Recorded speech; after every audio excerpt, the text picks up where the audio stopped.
where the US military has conducted an operation, according to reports, against the elusive Islamic State leader Abu Bakr al-Baghdadi. Now, a US official has said, as US President Donald Trump has also prepared to make a major statement at the White House later in the day today. Now, according to reports, an official speaking on condition of anonymity was unable to say whether the operation against Baghdadi was successful or not.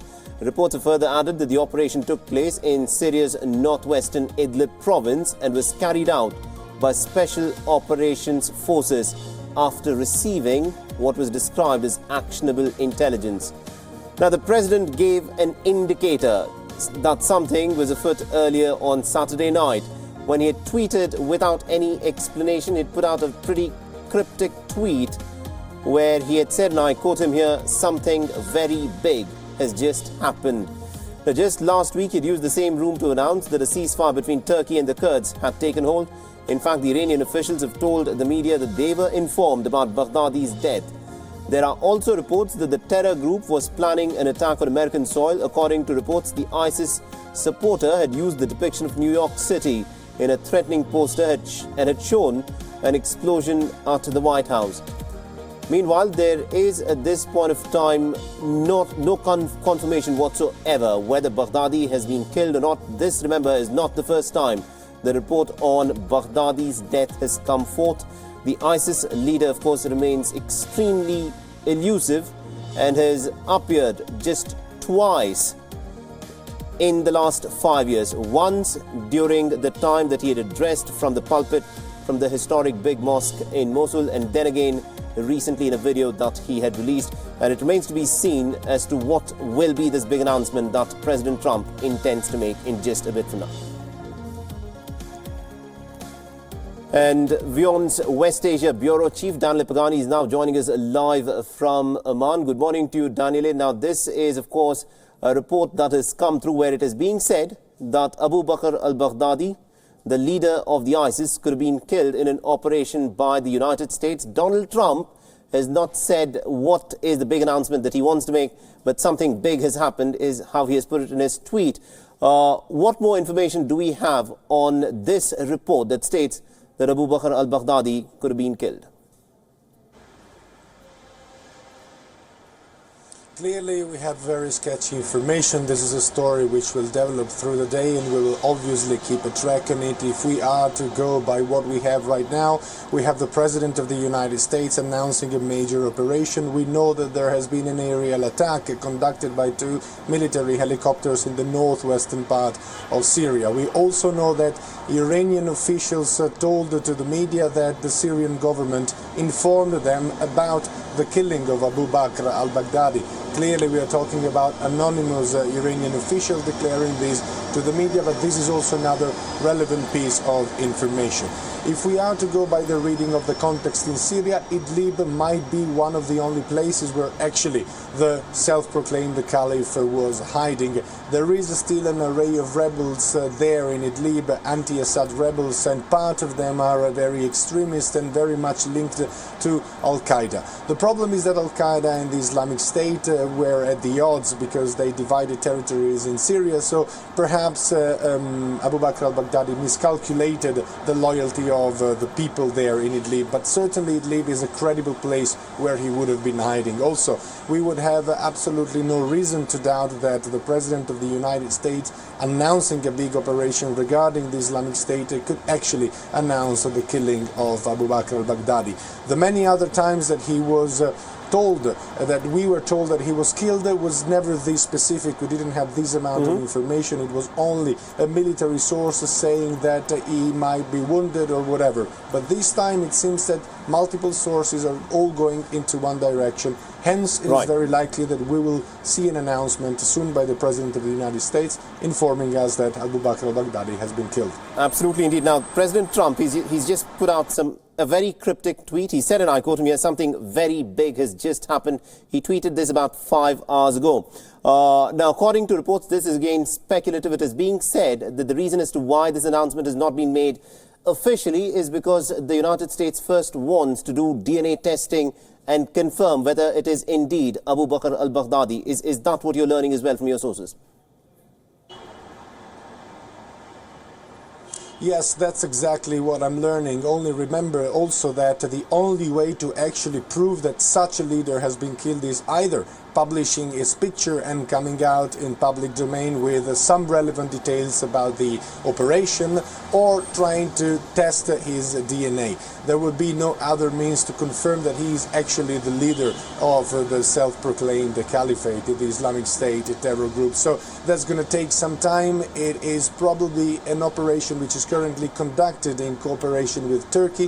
This is not a confirmed information that I have, but Turkey is the only foreign country which is actually in touch with an array of rebels who are in control of the province in Idlib in northwestern Syria, where this operation is said to have been carried out. So perhaps there is a coordination within the NATO chain of command between the United States and Turkey in order to try to confirm this news at the time when President Donald Trump will actually come out into public domain. Absolutely, indeed. And you've been reporting on this story for quite some time now. Danley, give us a sense as to why is it so difficult? Why has it been so difficult to track down Abu Bakr al-Baghdadi? This is not the first time that a claim of this nature has been made that he's been killed. The Russians had made it a couple of years back. There have been other reports that he could have been killed in one of the operations, but none of them had any solid evidence to back them up. So this time round, why are we to believe that this could be a credible announcement? We can believe that this could be a credible announcement, first of all because different sources are pointing all in one direction. Also, timing is very important. Abu Bakr al-Baghdadi took a huge risk in April when he published his last video. That's always an extremely risky decision from a terrorist leader of his caliber. Clearly, that was going to be studied, and clearly the entire apparatus of intelligence of several countries, the Syrian Democratic Forces who were in control of northern Syria, the Syrian government to a certain extent, the Turkish government, they all started immediately tracking him down, starting from that very own video. Because if a video gets published, it means that someone recorded it and someone brought it into public domain. So that might have been what betrayed him. Plus, the Islamic State has no control whatsoever on any relevant part of territory, so there are no more money to pay for hiding a leader of that caliber. And in times of crisis, a $25 million bounty on your head will definitely help someone to talk about and to come out and tell where is your position. It was difficult to track him because he was very secretive from the beginning. Remember, we actually saw him on video only 2 times after all that the Islamic State terror group did. He was very selective also for his inner circle, and very, very, very strict when it came to exchanging information also with the very closest followers. So he has been actually one of the most difficult leaders to track down. We will see in a few hours what the President of the United States will tell us. Absolutely, indeed. We'll have to leave it there. Thank you very much indeed, Danley, for joining us and getting us all those inputs about this emerging, developing story that is unfolding even as we speak. Remember, speculation has in fact been rife on Baghdadi's death for the last several years. He's been seen in public just twice since he took charge of the ISIS. There have been several claims that have been made in the past that he could have been killed, but none of them proved to be conclusive and credible. So what's happened this time round, we will get to know in a few hours' time from now when the United States President Donald Trump, who remember had set this speculation out when he had tweeted something very big has just happened. We'll get to know about that in just a while from now. And our West Asia Bureau Chief, alBaghdadi, who's been tracking this story very, very closely, has of course sent us this report about this very mysterious man, the self-proclaimed Caliph of the ISIS. Take a look at this report.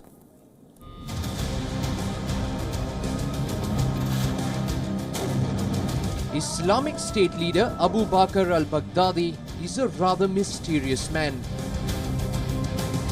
Nobody knows where he may be hiding. To be more precise, nobody even knows if he is still alive. And that's quite an achievement for the most wanted man in the world, with a $25 million bounty on his head. The Russian military said he had been most likely killed nearby the Syrian city of Raqqa. But US intelligence agencies dismissed such claims. Some said he managed to escape from the massive airstrikes in northern Syria using a yellow cab and may now be hiding in the desert between Iraq and Syria. Abu Bakr al-Baghdadi has appeared in public only once, back in 2014, in the now destroyed Al-Nuri Mosque in Mosul when he proclaimed the beginning of the so-called caliphate. Pictures of him are old and rare. Since then, the world has only heard his recorded audio messages. And now, new audio named "Give Glad Tiding to the Patient" has surfaced. It carries a long message in which a man believed to be Abu Bakr al-Baghdadi calls on his followers to continue to fight using bombs, knives and vehicles to carry out attacks.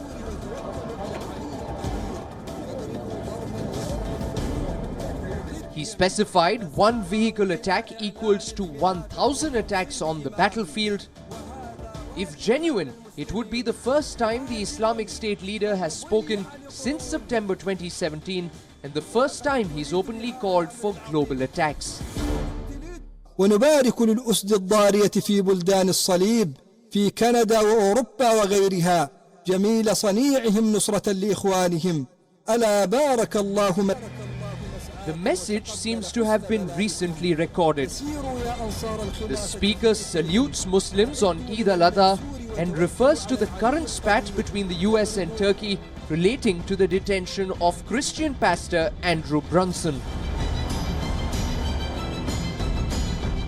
He does not spare critics against anti-Assad armed groups in southern Syria for surrendering without fighting. He calls them traitors and invites the remaining fighters to join the Islamic State, claiming the terror group has never surrendered.